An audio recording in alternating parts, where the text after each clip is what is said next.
유라굴라를 만난 알렉산드리아호라는 제목으로 말씀을 드리고자 합니다.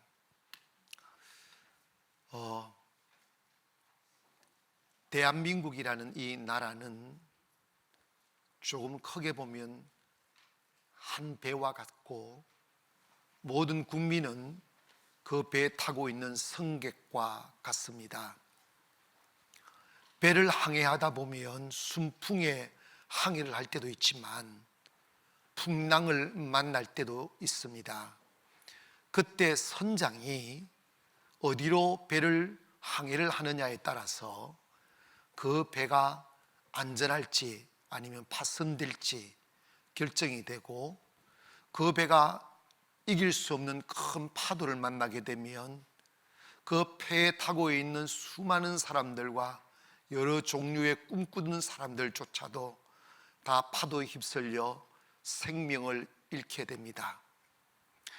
오늘 바울은 예수 그리스도를 핍박했다가 다메섹 도상에서 주님을 만난 후에 주님만이 구원이시고 하나님의 아들이심을 부인할 수 없어 자신의 모든 삶의 기득권을 뒤로하고 자칭 사도가 되어 예수 그리스도를 증거하는 복음의 사도가 되었습니다.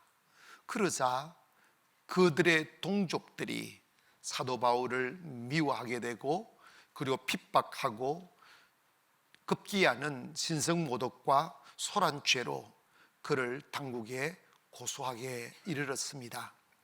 그는 재판을 받았어요. 그래서 여러 번 재판을 받았지만 동족들의 억압과 그리고 힘의 논리에 밀려서 정직한 재판을 받을 수 없다는 상황을 인식하고, 그는 그 재판을 상위에 있는 재판장인 로마에 가서 가이사에게 재판을 받고자 하는 청원을 올려서 그것이 받아들여져서 로마로 갈 수 있는 길이 열렸습니다. 근데 바울은 자기가 재판을 받는 데 목적을 두기보다는 하나님의 감동에 의하여 내가 로마에 가서 재판받는 과정에서 진술을 하며 자기가 복음을 전하겠다는 사명감으로 그런 마음을 품게 되었고, 또 그렇게 되었는데, 그 가는 과정에서 애굽으로부터 곡물을 싣고 로마로 가는 배 알렉산드리아호를 타게 되었습니다. 근데 이 알렉산드리아호는 화물만 실을 수 있는 게 아니고 승객도 함께 실을 수 있는 큰 배였습니다. 2000년 전에 승객이 276명이나 탔다고 하고 곡물도 많이 실다면 배가 그 당시로는 어마어마한 큰 배였음을 상상하게 됩니다. 그런데 주로 이 배가 애굽으로부터 출항을 해서 이렇게 쭉 와가지고 이렇게 이스라엘 땅, 유대 땅에 이렇게 와서 또 로마로 이렇게 가는 과정에서 이 배가 대제1, 즉 10월 초순경에 속죄 제일을 지키는 그 기간에 미항이라는 곳에 입항을 하고, 그 미항에서 이 바울이 타게 되는데, 거기에는 그 죄수들을 끌고 가는 백부장 율리오가 있었어요. 그 율리오가 배 항해를 할 건지 말 건지를 결정하는 자리에 있었는데, 바울이 이 10월이 지나면 조금 있으면 큰 풍랑이 이는 계절이기 때문에 항해를 하지 말고 대부분 그 미항에서 머물며 겨울을 나고 이렇게 항해를 계속하는 것이 일반적인 상례였습니다. 그런데 이 알렉산드리아 호의 관계자들과 율리오 백부장 사이에 많은 의견이 오가는 내용이 있었는데, 우리가 미항에 머물 것인지 아니면 좀 더 항해를 하여 베닉스에 가서 겨울을 날 것인지에 대한 의논을 하기 시작했어요. 그때 그 소리를 들은 바울이 우리 이 미항에 머물러야 된다고, 우리가 여기서 좀 더 항해를 하게 되면 큰 풍랑을 만나게 될 거라고 바울이 이렇게 권유했습니다. 그러나 율리오는 바울 제수에 불과한 바울의 말에 귀를 기울이지 아니하고 선장과 선원들의 이야기를 들었어요. 우리 괜찮다고, 우리 항해 기술 좋다고, 좀 바람이 불어도 그냥 가다 보면 우리가 베닉스에 잘 도착할 수 있을 거라고. 결국은 율리오가 바울의 말은 콧방귀도 끼지 아니하고 이 선장과 선원들의 말을 듣고 베닉스로 다시 항해를 하는 결정을 내립니다. 처음에는 아주 남풍이 불면서 순풍의 돛담배처럼 이렇게 순항을 하기 시작했습니다. 그러나 조금 가다 보니까 예기치 않는 그 센 바람이 불어오고 집채만한 파도들이 확 밀려들기 시작했습니다. 14일이란 긴 시간 동안 별도 보지 못하고 해도 보지 못하고 칠흑 같은 어둠 속에서 폭풍우를 만나니까 사람들이 막 자지러지게 두려워하고 배에 있는 모든 금괴들, 재물들, 짐들, 곡식들 다 바다에 던져내어도 살 길이 없어 성경에 보면 살 소망이 끊어졌다고 그랬어요. 그렇게 죽음 속에 있게 되었습니다. 그러니까 이렇게 큰 풍랑을 만나니까 선장도 뭐 수가 없는 거예요. 다 완전 죽게 된 거예요. 그런데 여기서 우리 한 가지 고민해야 될 부분이 있었습니다. 그게 뭐냐면 이 선장도 세월이 지나면 계절적으로 풍랑이 있는 확률이 많다는 걸 잘 알고 있었어요. 그럼에도 불구하고 왜 미항에 머물지 않고 베닉스로 가기를 원했는가? 목적지도 아닌데 말이에요. 그 이유는 미항은 조그마한 항구라서 어떤 향흥을 즐길 수 있는 그런 부두가 아니에요. 조그마한 부두였어요. 그러나 베닉스는 많이 발전된 도시였고 큰 항구라서 술집도 많고 아름다운 여인들도 많고 여흥을 즐길 수 있는 모든 시설이 준비되어져 있으니까 이 선장과 선원들이 겨울을 베닉스에 가서 화려한 밤을 지내기를 원하는, 즉 쾌락과 욕망에 취해서 죽을지도 모르고 항해를 강행했던 것입니다. 여러분, 우리가 여기에서 한 가지 생각해야 될 부분이 있습니다.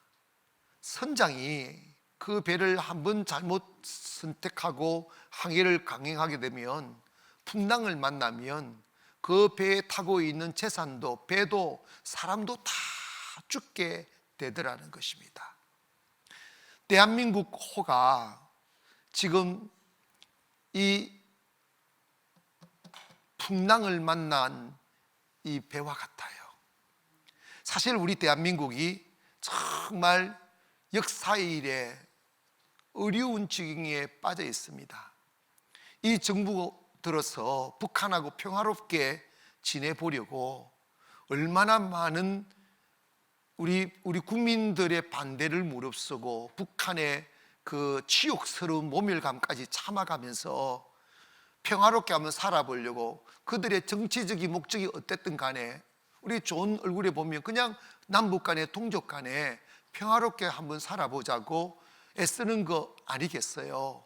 그런데 결국은 남북 연락소마저도 폭발을 시켜버리는 이 황당한 경험을 지금 우리 하고 있습니다. 그래서 북한은 도저히 이성이 없는 나라구나, 그리고 비인격적이구나, 예측 불허한 사람들이로구나, 정의도 인격도 없는 사람이로구나 하는 걸 우리가 다 보고 있습니다. 그 차에 우리가 참 선택해야 될 부분이 많습니다. 우리는 강대국에게 둘러싸여 있잖아요. 일본, 우리보다 훨씬 힘센 일본이 밑에서 딱 기다리고 있고, 그리고 정말 추악한 영혼으로 무장하고 있는 중국이 우리를 다 감시하고 있고, 온갖 탐욕과 욕심만 배만 채우는 게 이 공산주의자들이. 그런데 여러분, 우리가 중국에 붙어 살까 미국에 붙어 살까? 우리 대한민국 혼자는 도저히 이 나라를 지켜나갈 수 없는 나라이기도 하고 지리적인 현상에 놓여져 있습니다.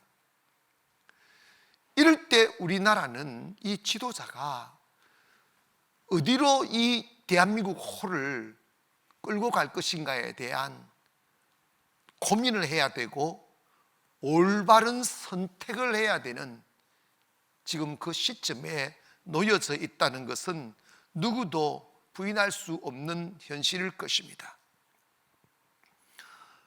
이럴 때 우리는 이 대한민국 호를 어떻게 끌어가야 될 것인지에 대하여 고민해 보면, 첫째로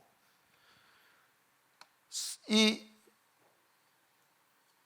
배를 쾌락을 향하여 항해를 하면 안 된다는 것입니다.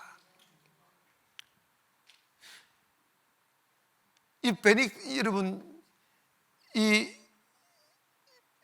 율리오가 왜 베닉스로 가자고 했을까? 그리고 선장과 선원들이 왜 베닉스로 가자고 했을까? 그것은 뭐냐면 안전보다 쾌락을 더 원했던 거예요. 그곳에 가야 화려한 정등불이 있다고, 그곳에 가야 아름다운 여인들과 영흥을 즐길 수 있다고.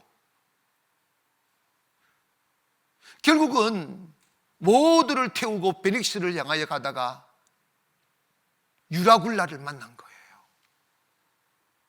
그 짙은 추운 겨울 바다에서 목숨을 건 사투를 한 그 긴 14일의 시간들은 하나님의 은혜로 살아났은 망정이지, 하나님이 도와주지 않으면 그거 다 죽은 목숨이에요. 대한민국도 여러분, 우리는 바다 위에 떠 있는 배와 같아요. 그리고 잘못 항해길을 선택하게 되면 풍랑만나 다 몰살할 그러한 위기 속에 있다, 이 말입니다.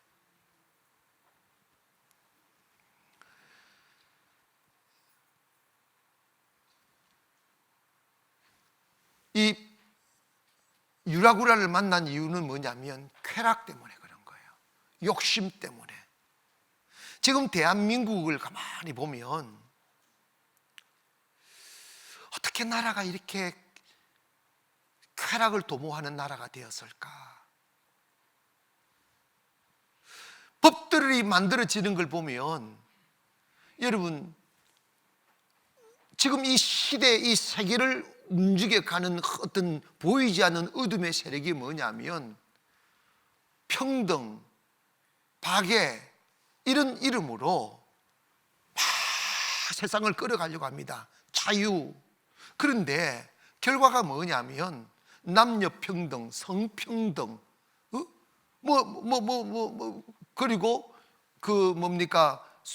공유, 이런 것들을, 물론 그것이 공산주의 사상입니다만은 결과 우리나라가 만들어진 게 동성애법을 통과시키려고 그러고, 성평등에서 게이들이 일어나고, 트랜스젠더들이 막 세상 나와서 활보하고, 여러분, 이런 것이, 그래서 결국이 뭐예요? 이 정신적인 타락과 가정 파괴와 출산율 저하로 인하여 나라가 망가져 가고 있습니다.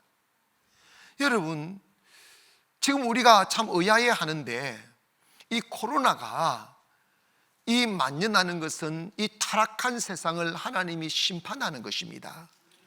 그런데 권력자들은 이걸 자기들의 정치적인 야욕을 채우기 위한 수단으로, 국민들을 억압하고 통제하는 수단으로 만들어가고 있어요.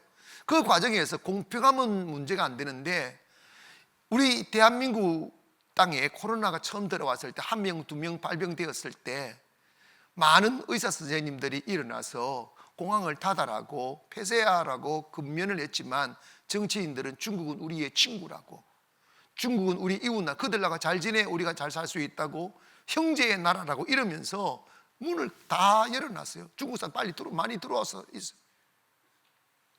지금 여러분 봐봐요. 결과가 뭡니까? 중국에서 그래서 중국이 조금 잦았더니까 중국이 우리나라 사람들을 막아버려요. 이게 무슨 꼴입니까? 그리고 2월, 3월, 4월, 5월이 될 때까지 지하에서 서울에 게이들이 모이는 술집들 막 죄 짓는 그곳에 수천 명이 들어가 막 붐비고 하는 것에 일제 타치를 안 했어요.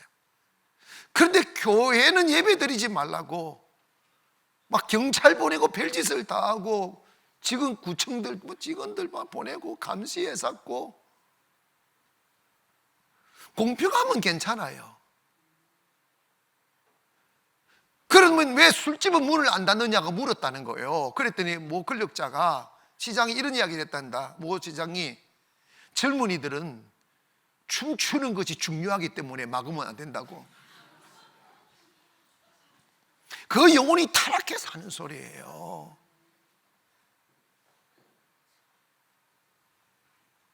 그리고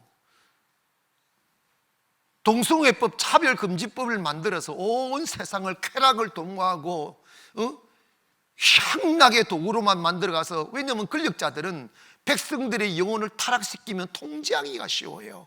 그 악한 군주들이 하는 짓이 백성들을 타락시키는 거예요. 그게 역사의 이야기입니다. 근데 그러면 안 된다고 막아서는 교회들이 예를 들어서 그걸 통과시키면 목사가 그 잘못된 거라고 말하면 목사를 구속시킨다고. 이런 쾌락을 도모하는, 쾌락을 찾아가는 나라가 지금 대한민국이라고요.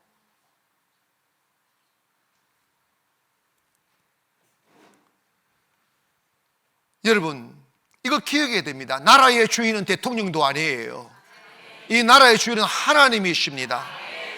그리고 하나님께서 나라가 손쓸 수 없을 만큼 타락하게 되면 버리시더라고요. 끝까지 참고 기회를 주시지만 끝까지 법으로 타락한 법을 만들면 하나님 그 나라 버리시더라고요.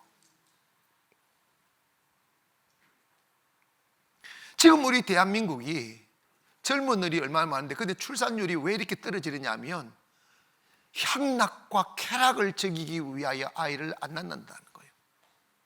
여러분, 게이들이 어떻게 애를 낳겠어요? 레즈비안이 어떻게 애를 낳겠냐고. 근데 요즘 중고등학교 아이들까지 게이와 레즈비안을 찬양한다는 거예요. 선생들이 선생들이 아이들 앉혀놓고, 얘들아, 너희 성은 너희가 결정하면 된대. 네가 여자라고 생각하니 그 여자야. 남자 복 앉히고 여자 복 앉히고 네 남자라고 생각하니 네 여자야, 네 남자야. 미친 것이지. 그 선생들이 그렇게 가르친다는 거예요. 그럼 너 때로는 밤에는 여자가 되고 낮에는 남자가 되라. 그건 네는 양성이다. 75가지 성을 만들어낸대요. 하나님은 남자와 여자를 창조했습니다. 이런 것은 하나님의 신적 권위를 도전하는 것이고 창조 질서를 파괴하는 것입니다. 거기에 무슨 가정이 있으며 거기에 무슨 행복이 있으며 거기에 온전한 정신이 어디 있느냐 이 말. 다 짐승같이 만들어버리는데, 그런데 이러한 쾌락을 도모하며 쾌락을 향하여 항해하는 지도자들을 향하여 잘못됐다고 말하면 핍박하고 고소하고. 여러분, 이것이 대한민국의 현실입니다. 여러분, 우리가 북한을, 공산주의를 좋아하고 안 좋아할 떠나서 여러분, 북한을 믿을 수 있습니까? 상식이 통하는 나라냐고요. 자기 인민들을 2천만 명을 굶겨 죽여가면서도 자기들의 배를 채우려 권력자들의 탐욕만 있는 나라들 아닙니까? 거기에 무슨 종족이 있고 거기에 무슨 미래가 있냐 이 말입니다. 꿈이 있다면 우리나라가 정신 차려서 바로 정의롭게 강건한 나라가 되어서 북한은 흡수 통일을 하여 민주주의를 만들어야 저 북한의 2천만 동포들을 해방시키지. 그러려면 대한민국이 경제적인 부유뿐만 아니고 정신적으로 건강해야 돼요. 국력이라는 것은 민도가 높으냐 낮았냐의 문제예요. 지금 여러분 봐봐요. 코로나가 50명 하면 30명은 외국 사람들로 인하여 유입이 된단다. 외국 사람들 왜 불러들이느냐고. 노동자가 없다는 거예요. 여러분, 젊은이들이 뭐 하느냐? 젊은이들이 일해야 되는데 젊은이들이 일 안 한다는 거예요. 왜 일 안 해도 국가에서 청년 수당을 준다는 거야. 그래서 지금 우리나라는 점점 몇백 조씩 빚이 늘어간다잖아. 어떡할 겁니까? 누가 다음 세대를 책임지고 누가 대한민국을 책임질 수 있겠습니까?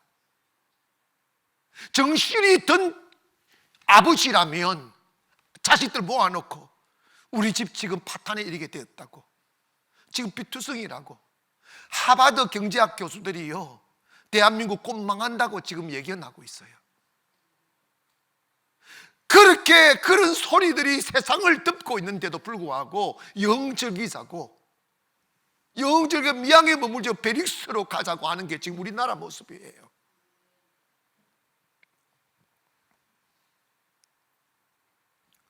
여러분, 대한민국 호가 쾌락을 찾아 항해하는 호가 되면 안 됩니다. 진리를 찾아가야 되고 정의를 찾아가야 돼요. 젊은이들이 땀 흘릴 줄 알아야 돼요. 사람이 살아감에 있어서 누군가는 농사를 지어야 되고 누군가는 고기를 잡아야 돼요. 누군가는 화장실 오물 퍼내야 됩니다. 그 일을 우리가 다 저질러 놓고 외국인들 불러들여서 비싼 임금 주면서 우리 놀아버리면 나라는 얼마 가지 않아 망하게 된다는 것은 뻔한 거예요.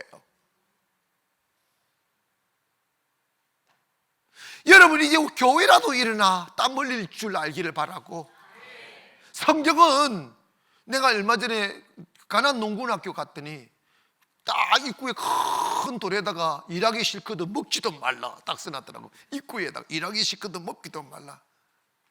근데 대한민국 아니야. 일하기 싫으면 젊은 수당 타라 이러네. 여러분, 젊은이 수당이라는 그 귀신 같은 소리를 어떻게 정치인들의 입에서 나옵니까? 미래를 망치는 거예요. 일을 하지 않은 버릇한 사람은 나이를 먹어도 일 못해요. 어릴 적부터 자기 물건 자기 챙기게 만들고 자기 방 자기 청소하게 만들고 자기가 가진 휴지 자기가 책임지게 만들어야지. 우리가 뭐 태어나면서 왕족으로 태어나서 외국인 노동자들 데리고 와가지고 3D 업종 일 시키게 망합니다. 그래서 선장은 의식이 깨어 있어야 돼요. 선장은 의식이 깨어 있어야 대한민국 호를 안전한 곳으로 항해할 수 있습니다. 기도해야 됩니다. 하나님, 이 대한민국 호가 쾌락을 찾아 베닉스로 가지 않게 해달라고. 쾌락의 눈이 어두워서 풍랑을 보지 못하는 눈먼선주 되지 말라고. 당장 눈에 보이는데도 이 쾌락이 그냥 끌고 가는 거예요. 두 번째로는 이 배가 유라굴라를 만나지 않으려면 선장은 선지자의 말을 들어야 된다는 겁니다. 알겠어요? 이 땅에는 두 가지 힘이 있습니다. 이 땅 세속의 나라를 다스리는 권력자인 대통령이 있고 영적인 세계를 다스리는 하나님으로부터 보내심을 받은 선지자가 있습니다. 세속의 권력자는 세상을 다스리지만 선지자들은 그들의 영혼을 다스립니다.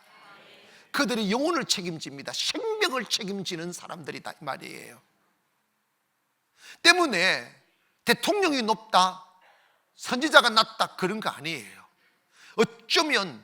어쩌면 여러분 봐봐요.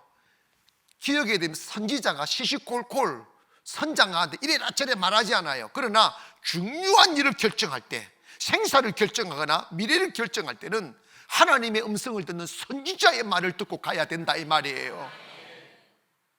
지금 여러분 이 코로나 기간 동안 지난주 하나님께서 우리가 처음 경험한 바가 되어가지고 전부 다 멍하고 있는 거예요. 정신을 놓았다고요. 확실하지는 않지만 60% 이상의 목사님들이 코로나 때문에 예배를 안 드려도 괜찮다고 생각한다는 거예요. 여러분 기억하십시오. 어려울수록 하나님 의지해야 돼요. 어려울수록 교회가 일어나 기도해야 된다고요. 백성들 왕들의 타락과 권력자들의 타락으로 인하여 하나님이 심판과 경고의 일환으로 전염병을 주어서 세상을 괴롭힐 때 전염병을 거둘 수 있는 게 의학으로 되느냐 이 말이에요. 과학으로 되느냐 이 말이면 정치주로 의학으로 되느냐 이 말. 지금 우리나라는 무증상 감염자가 30%한다. 30%가 무증상 감염자란다. 누가 감염된지도 모르고 어디서 감염된지도 모르는 시국에 가봤어요. 선지자들의 말을 들어야 돼요. 아멘 합시다. 그런데 백부장 율리오는 바울의 말을 안 들었어요. 너 재수에 불과한 게 까불랑거리고 있네, 가만히 있어, 이런 거지. 선장이 전문가지 않느냐, 선원들이 전문가지 않느냐.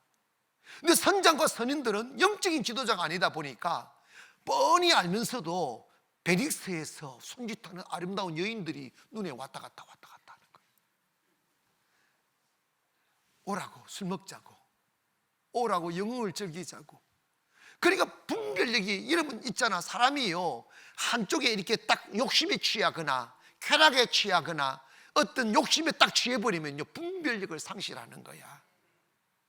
결국은 선지자의 말 듣지 아니하고 이 율리오가 영흥을 즐기기 원하는 마음도 있고 또 선장과 선주들 똑같은 그런 쾌락에 대한 욕심 때문에 베니스로 가자고 하니까 그는 좋다, 베니스로 가자 하다가 유라굴라를 만나는 거예요.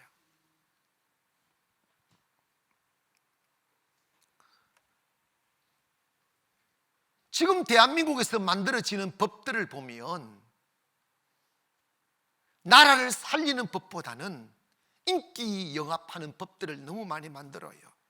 그리고 쾌락을 보장해주고 죄 짓는 것을 합법화하는 법, 뭡니까? 법들을 많이 만드는데, 그걸 만들어 놓으면 죄 짓지 말자, 하나님께 돌아가자라고 말하면 이 죄 짓는 사람들을 막아서는 사람을 죄인 만들어 버리는 그런 형국으로 지금 이끌어져 가고 있어요.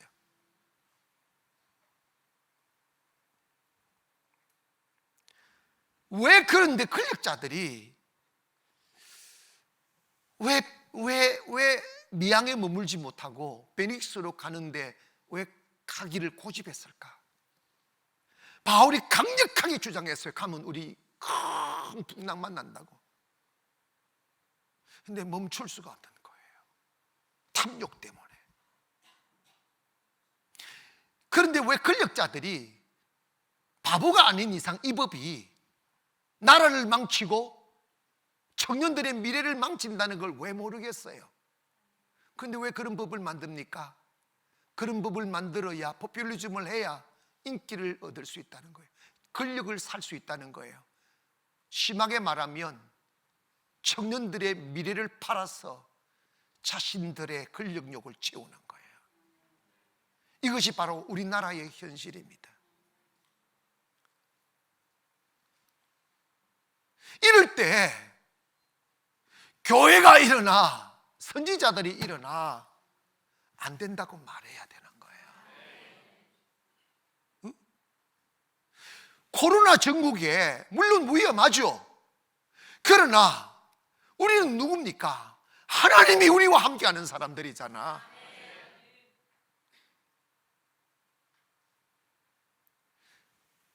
육신은 건강해도 영혼이 죽으면 끝나는 거예요.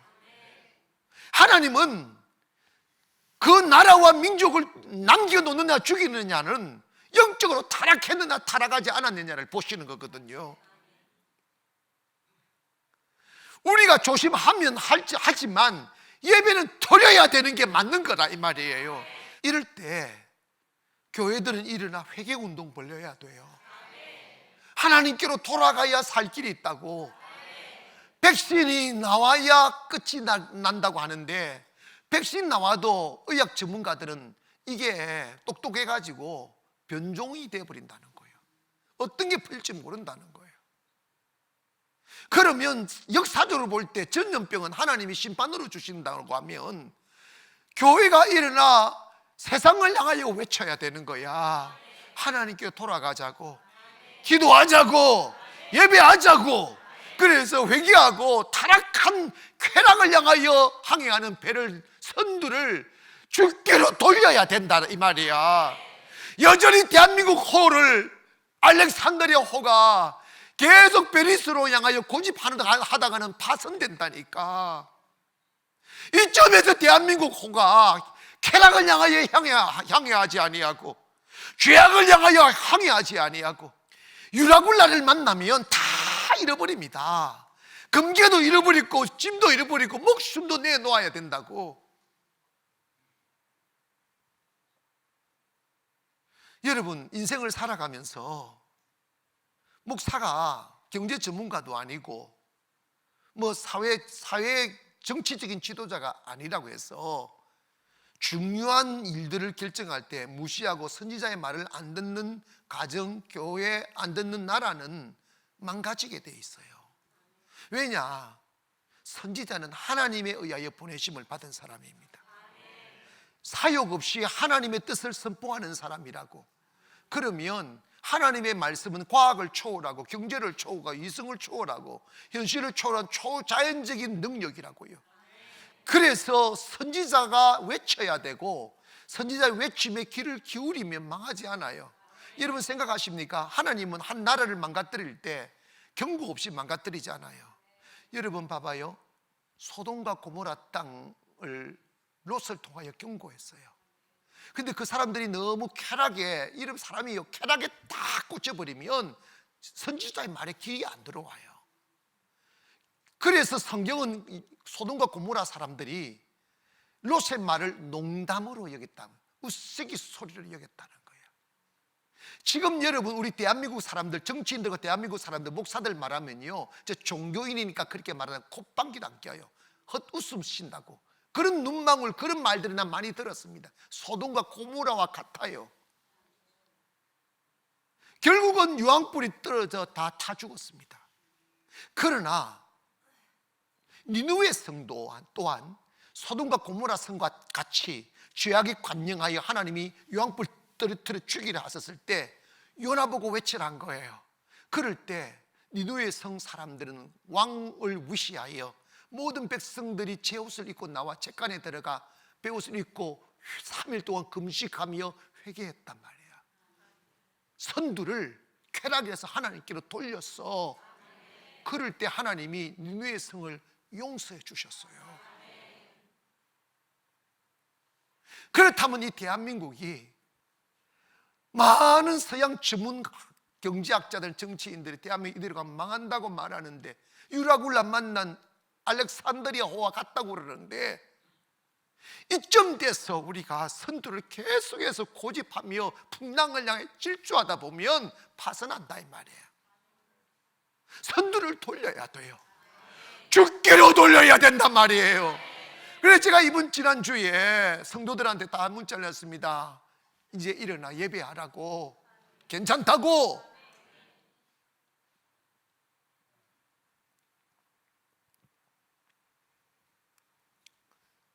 여러분,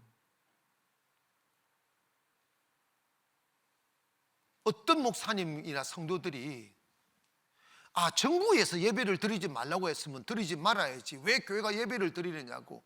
그 소리가 교인들 입에서, 목사의 입에서 나오면 세상 끝난 거예요.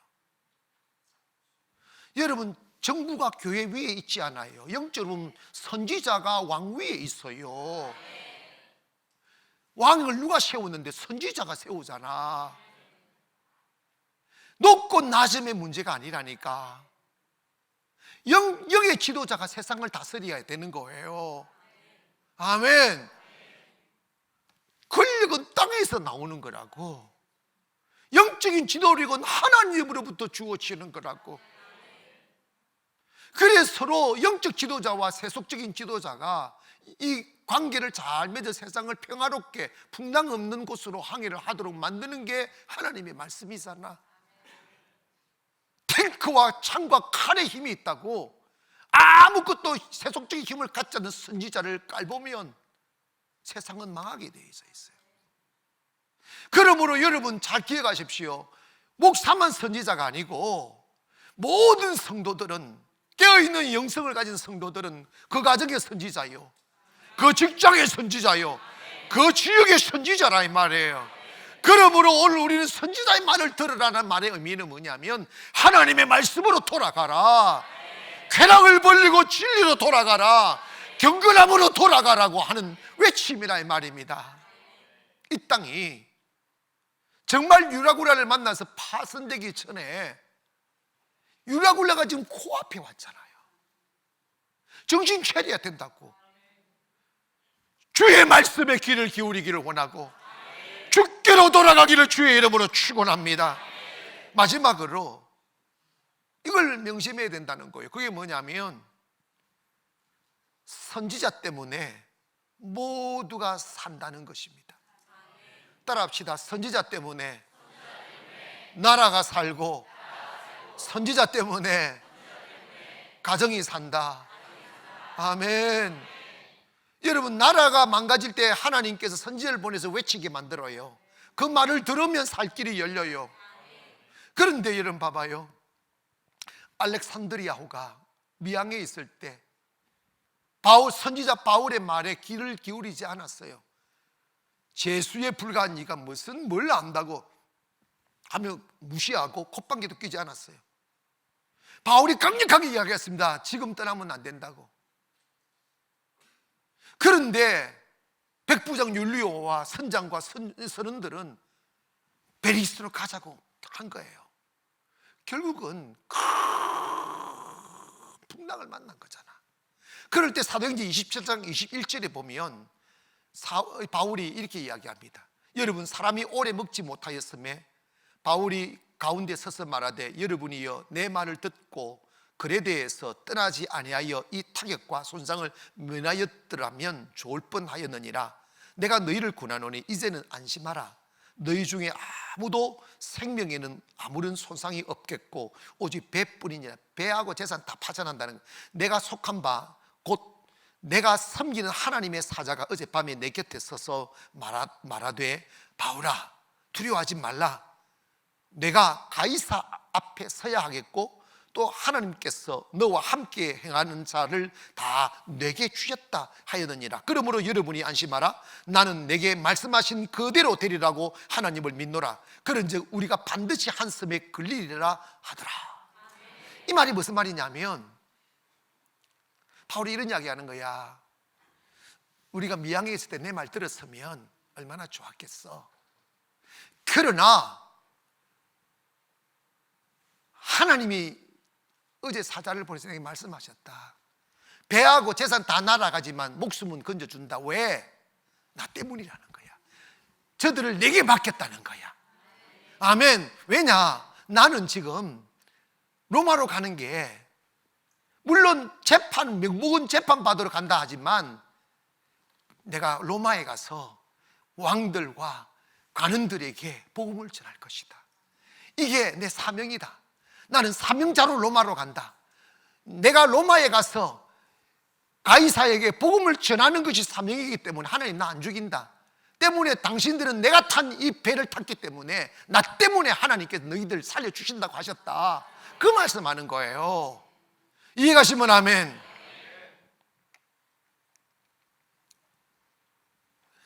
여러분, 권력을 가진 대통령의 눈으로 작은 교회 목사 보면 우습게 볼 수 있어요.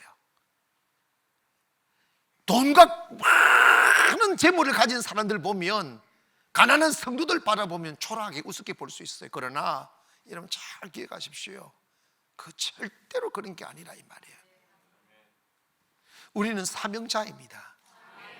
아무것도, 여러분 목사는, 내가 저번에 기도할 때 교회는 세속의 권력을 가질 필요가 없다는 말씀하셨어요. 목사가 권력자한테 아부하고 들이붙어 가지고 그 사람은 진짜 사입이야. 그런 사람들 많아. 목사는 권력을 초월합니다. 목사의 능력은 하나님이 함께 하시는 거라고. 유라굴라를 막아설 수 있는 능력 말이에요. 칼과 창으로 할 수 없다니까. 여러분, 코로나를 칼과 창으로 막을 수 없어요. 권력으로 막을 수가 없어요. 하나님이 막아주신다 이 말이에요. 그러면 언제 하나님이 역사하시느냐? 선지자의 말을 듣고 쾌락을 향하여 항해를 하는 이 배를 하나님께로 선두를 향해야, 아멘 합시다, 그 배를 타고 있는 모든 선원들이 살 수 있다는 거예요. 대한민국에 살려면 쾌락을 향하여 질주하는 이 배를 멈춰야 돼요.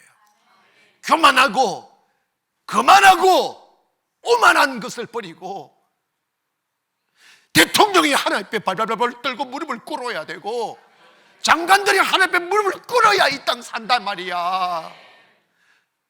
뭐가 잘났다고 시금망을 떠느냐 이 말이지. 하나님 앞에서 파리 목숨이 유라 파도 앞에 덜덜덜 떠는 게 인간이라고. 인간이 무슨 힘이 있어요? 들려오는 소리 그렇게 해가지고 까불랑거린 김정은이도 코로나 했더니 지하 뻥크가 살았단다. 코로나 하나 막아설 수 없는 게 인간이라고요. 우리의 목숨이 하나님께 달렸고 나라의 목숨이 선지자의 손에 달렸다는 걸 기억하기를 원합니다. 그래서 우리 성도들은 하나님이 찾는 진정한 선지자가 되어야 돼요. 나라가 어려울수록 믿음을 지켜내야 돼요. 코로나 믿는 사람들이, 목사가 코로나 겁나가지고 예배를 중단한다? 그 사람들은 사이비야. 우리 교회가 끝까지 예배를 지키는 이유가 뭐냐? 여러분, 평양이 얼마나 한때 잘 사는 나라입니까? 땅이었습니까? 동양의 예루살렘이라고 그랬어요. 그런데 여러분, 교회 지도자들이 타락하여 신사참배를 정당하다고, 신사참배 국민의리라고 각일하여 신사참배를, 우상숭배를 통과시키는 그 순간 그 땅이 공산화되는 거야. 교회가 망가지고 나라가 완전히 공산화되는 거예요.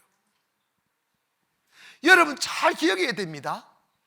며칠 전 어떤 외국에서 오래 산 선교사님이 제게 와서 함께 시간을 좀 보냈는데 이런 말을 하는 거예요. 우리 쭉 성도를 돌아보고 우리 교회를 보더니, 목사님, 제가 세계를 다니며 연구한 게 있는데 세계 각 도시에서 보면 도시가 무너지지 아니하고 발전하고 잘 되는 도시에는 특징 하나가 있다는 거야. 그게 뭐냐면 그 안에 살아있는 한 교회가 있더란다. 살아있는 한 교회가 있고 그 살아있는 한 교회가 있기 때문에 그 도시가 살더라는 거예요. 이거는 세상 사람들을 들으면 코웃음 치는 거야. 근데 영적으로 그게 맞는 이야기예요.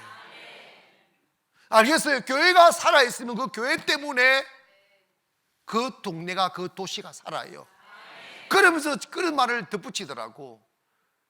처음에 자기가 송도 왔을 때 유령도시와 같았다. 근데 왜 송도가 점점 다 번성하고 잘 될까를 곰곰이 생각했더니 이유를 못 찾겠더라는 거예요. 근데 가난교회 와 보니까 그 이유를 알게 됐단다. 그 이상은 내가 말하면 내가 좀 그러니까 이를 알아서 판단하세요. 다른 교회 성도들과 안 믿는 사람들도 저기에 들려와요. 가난교회에 있어서 송도가 산다고. 그럴 만도 한 게 우리 그 어떤 상황에도 매일 예배를 지켜옵니다. 이걸 자랑이 아니라 살아있는 선지자가 있으면 그 선지자의 배를 탄 그 선지자가 타고 있는 배는 하나님이 그 선지자 때문에 살려주는 거라. 여러분 기억해야 됩니다. 우리 가난교회가 있어 인천이 살고 대한민국이 산다는 걸 기억하십시오. 그리고 여러분도 이런 생각해야 돼요. 내가 있어 우리 가정 산다. 내가 있어 우리 회사 산다. 할렐루야. 하나님의 심판은 하나님의 선지자에 따라 다르다 이 말이야. 바울은 분명히 이야기했어요. 하나님이 여러분들을 내게 맡겼다고 하나님 말씀하셨다. 당신들 잘못 선택하여 배와 재물을 다 잃어버리지만 목숨은 나 때문에 건진다는 거야. 지금 우리가 신경을 써야 될 부분이 뭐냐면 선지자가 사라지고 있다는 거예요. 겁이 너무 많아요. 겁이 너무 많아요. 선지자는 하나님의 말씀을 선포할 때 목숨을 걸고 하는 거예요. 알겠어요? 엘리야 시대 때 이세벨이 칼로스 위협하니까 하나님의 선지자들이 다 무릎을 꿇고 하나님이 가장 싫어하는 바알을 섬기는 선지자가 됐다는, 바알의 선지자가 됐다는 거야. 왜 그런 일이 벌어집니까? 영적으로 선지자가 아니라 밥벌이로 선지자를 하기 때문에 그런 것이라고. 코로나 무서워서 예배를 안 드린 목사라면 그거 떼야 됩니다. 예배를 위하여 우리가 살았다고요. 예배를 위하여 지연바 되었다고요. 예배하여야 하나님이 코로나를 제거해 주신다고요. 왜 세상 사람들이 하는 소리에 선지자가 기가 꺾이느냐고요. 그 의용 목사니까 하는 소리야 그거. 이 방송을 들으면서 우리 회개해야 됩니다. 선지자가 살아나야 돼요. 악한 군주가 칼로서 위협하면 목숨을 내걸고 선포하는 게 선지자라고. 자기 목숨을 위협받을까봐, 신변에 두려움 받을까봐, 위협받을까봐 하나님의 말씀을 못하는 사람이 어떻게 선지자냐 이 말이에요. 바울은 끝까지 외쳤어요. 왜 그때 내 말을 안 들었느냐고. 베릭스 가면 안 된다고 했느냐고. 너희들 꼴 좋다. 그러나 너희들 잘 생각해라. 내가 이 배에 안 탔으면 너희들 다 죽었다. 내가 이 배에 탔기 때문에 목숨 건진 줄 알아라. 깨어있는 한 사람이 중요합니다. 깨어있는 선지자가 중요합니다. 저희 교회가 50일의 기적할 때, 3월달 시작할 때 코로나가 막 창궐할 때 많은 압박 받았어요. 근데 기도했어요. 저도 떨렸어요. 나도 사람인기나. 우리 누나는 막 교회 그러다가 감염되면 교회 문 닫 망하면 어떡하느냐고. 내가 요즘은 전화도 안 받아버려요. 인정으로 말하면 안 되는 거야.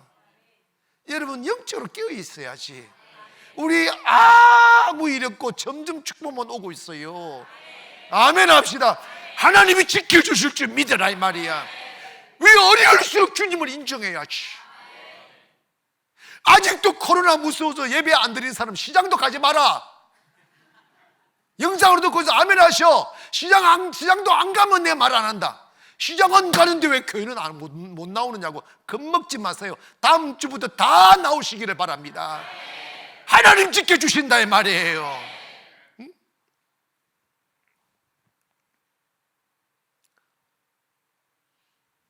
에스겔서 33장 7절에 보면 인자야 내가 너를 이스라엘 족속의 파수꾼으로 삼음이 이와 같으니라. 그런즉 너는 내 입의 말을 듣고 나를 대신하여 그들에게 경고할지어다 그랬어. 선지자는 하나님의 말씀을 선포해야 되고 경고해야 되는다 이 말이야. 다 세상 두려워서 입 닫은 벙어리가 되면 이 땅 어떻게 고칠 수 있겠냐 이 말이지. 하나님은 세상 보고 나라의 운명을 결정하는 게 아니고 교회 보고 나라 운명 결정하는 거고 영혼 보고 결정하는 거예요. 제가 이 말씀을 드리면서 여러분에게 말씀드리고자 하는 게 뭐냐면 살아있는 선지자 되라는 거예요. 가정의 선지자 되시고 할렐루야, 직장의 선지자 되시고 나라의 선지자 되십시오. 그러면 여러분 때문에 이 나라 살고 여러분 때문에 가족 살고 여러분 때문에 직장 사는 거예요. 여러분이 타고 계신 배가 여러분이 있기 때문에 목숨 건진다는 걸 기억해야 됩니다. 대통령 때문에 살리는 게 아니라 이 말이야. 사랑하는 여러분, 지금 우리 대한민국은 유라굴라 태풍 앞에 섰는 알렉산드리아 호와 같아요. 지금 우리는 베니스로 향하고 있어요. 엔진의 스크루를 더 강력하게 돌리며 파도를 일으키면 앞으로 죽음의 유라굴라가 기다린 줄도 모르고 막 속도를 높이고 있어요. 이럴 때 누군가가 기사한테 엔진을 줄이라고 말해야 됩니다. 선장 보고 선두를 돌리라고 말해야 됩니다. 청년들이여, 더 이상 쾌락의 노예로 살지 맙시다. 청년들이 우리 땀을 흘리면서 사십시다. 하나님이 만드신 창조의 질서를 따라 남녀 간의 사랑을 하며 가정을 세우고 자녀들을 낳고 번성을 향하여 가십시다. 욕심과 쾌락과 교만을 버리고 하나님의 말씀에 귀를 기울이십시다. 세상적으로 재미없게 느껴지지만 미양에 모여서 함께 경건하며 예배하며 영적인 자유를 누리며 살아갑시다. 베릭스는 화려한 전투뿐이지만 그건 죽음으로 가는 길입니다. 베릭스로 가는 항해하는 그 길을 멈추고 다시 미양으로 돌아가 하나님께 대제사를 드리십시다. 이렇게 외치는 선지자들이 일어나야 돼요. 예배 드려야 돼요. 분명히 말씀드립니다. 전염병은 하나님이 심판으로 주시는 거라고. 이 세계가 얼마나 타락했습니까? 이 길 외에 어떻게 고칠 길이 있냐고. 여러분 얼마나 감사합니까? 코로나 해가지고요 진짜 하나님의 나라를 파괴해서 신천지 도려냈잖아. 아멘. 게이 도려냈잖아. 목적이 있다니까.